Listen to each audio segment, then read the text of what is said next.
മുൻ RSSകാരൻ നാരായണന് ചിതയൊരുക്കി മുസ്ലിം ലീഗിലെ ഇർഫാന്.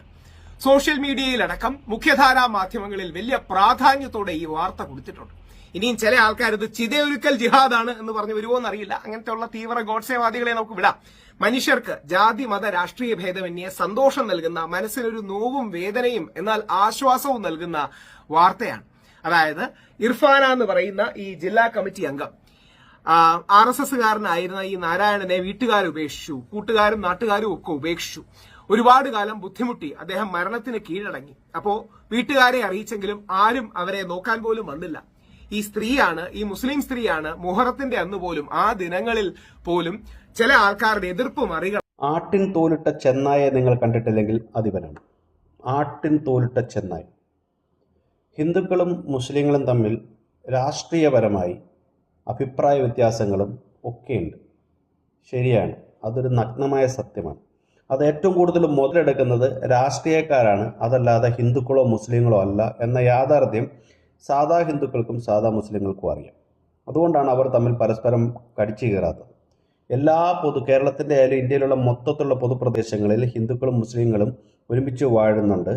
അവർക്കിടയിലേക്ക് വലിയ വർഗീയത കൊണ്ടുവരാൻ കഴിയാത്തത് അവർക്ക് ഉള്ളിൻ്റെ ഉള്ളിൽ ഇതൊന്നും അല്ലല്ലോ എന്നൊരു തോന്നലുള്ളതുകൊണ്ടാണ്. പക്ഷേ ഇത് ഏറ്റവും കൂടുതൽ മുതലെടുക്കുന്നത് രാഷ്ട്രീയക്കാരാണെന്നുള്ള കാര്യത്തിൽ സംശയമില്ല. പക്ഷേ രാഷ്ട്രീയക്കാർക്ക് അതൊരു അന്വചനം. ഇവൻ അതിൻ്റെ അവരുടെ അപ്പൻ്റെ അപ്പനാണ്. അപ്പൻ്റെ അപ്പൻ. അതായത് ഈ വാർത്ത ഇങ്ങനെയല്ല. ഈ മരണപ്പെട്ട വ്യക്തി അവിടുത്തെ ഒരു RSSകാരനാണെന്ന് പറഞ്ഞാൽ RSSകാരനൊന്നുമല്ല. അതിൻ്റെ യാഥാർത്ഥ്യം അന്വേഷിച്ച് പോയപ്പോൾ അത് RSSകാരനൊന്നുമില്ല. ഒരു മക്കൾക്കൊന്നും വേണ്ടാത്ത ഒരച്ഛൻ, അദ്ദേഹം മരിച്ചു. പഞ്ചായത്ത് മെമ്പറുടെ ചുമതലയാണ് അത് ഏറ്റെടുത്ത് അതിൻ്റെ ക്രിമേഷൻ നടത്തുക എന്നുള്ളത്. ആർക്കും വേണ്ടാത്തവരെ അങ്ങനെയല്ലേ ചെയ്യേണ്ടത്. പഞ്ചായത്ത് മെമ്പർ ഒരു മുസ്ലിം സ്ത്രീയായി പോയി. അവർ വന്നു.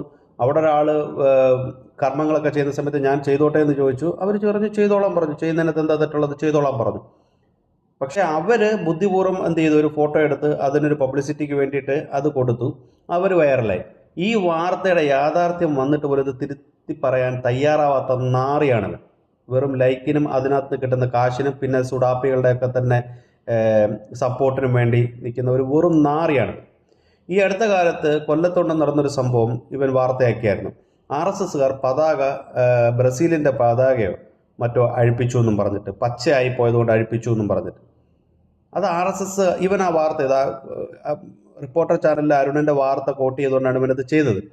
എന്നാൽ അതൊന്ന് തിരുത്തി പറയാൻ അവൻ ഇതേവരെ തയ്യാറായിട്ടില്ല. അതിൻ്റെ കാരണം എന്താ? അത് RSSകാരല്ല ചെയ്ത. ക്ഷേത്രത്തിൻ്റെ പരിസരത്ത് അത് കെട്ടരുതെന്നുള്ളത്, ആ കൊടി തോരണങ്ങൾ പാടില്ല എന്നുള്ളതാണ്. അതുകൊണ്ട് കെട്ടണ്ടെന്ന് ക്ഷേത്ര ഭരണസമിതി പറഞ്ഞു. അത് ക്ഷേത്രത്തിൽ പറയാനുള്ള അവകാശമില്ലേ?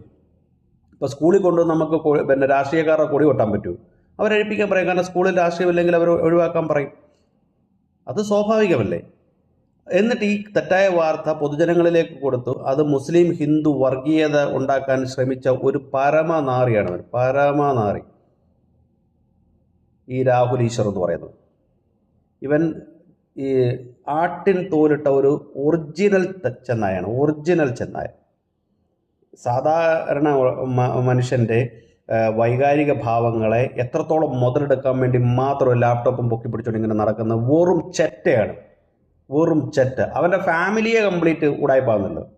ഇപ്പോൾ തന്ത്രിയൊക്കെ അകത്ത് പോയില്ല. ഇവനൊക്കെ കള്ളന്മാരാണ്, അതുകൊണ്ടാണ് അകത്ത് പോയത്. ഇനി തന്ത്രി പിന്നെ സപ്പോർട്ട് ചെയ്യാതിരുന്നൊരു കാര്യമില്ല. ഇവൻ്റെ ഒരു മുത്തച്ഛനോ ഒരുത്തനോ ഒരു പിന്നെ ശോഭ എന്ന് പറയുന്ന ഒരു ഗുണ്ടയുടെ കൂടെ തുണിയില്ലാതെ പൊക്കിയില്ലേ? അതിൻ്റെ കാരണം എന്താ? ഇവൻ്റെ ഫാമിലി കംപ്ലീറ്റ് ഈ പരിപാടിയാണ്. എങ്ങനെയും പൊതുസമൂഹത്തിൽ ജനങ്ങളെ തമ്മിൽ തെറ്റിദ്ധരിപ്പിക്കാൻ ഇവനെ പോലുള്ള നാറികളെ സപ്പോർട്ട് ചെയ്യുന്നവരോട് നിങ്ങൾക്കോട് ഒന്നേ പറയാനുള്ളൂ. ഇവൻ ആട്ടിൻ തോലിട്ട ചെന്നായാണ്. ഇവനെ ഒന്നും വിശ്വസിക്കരുത്.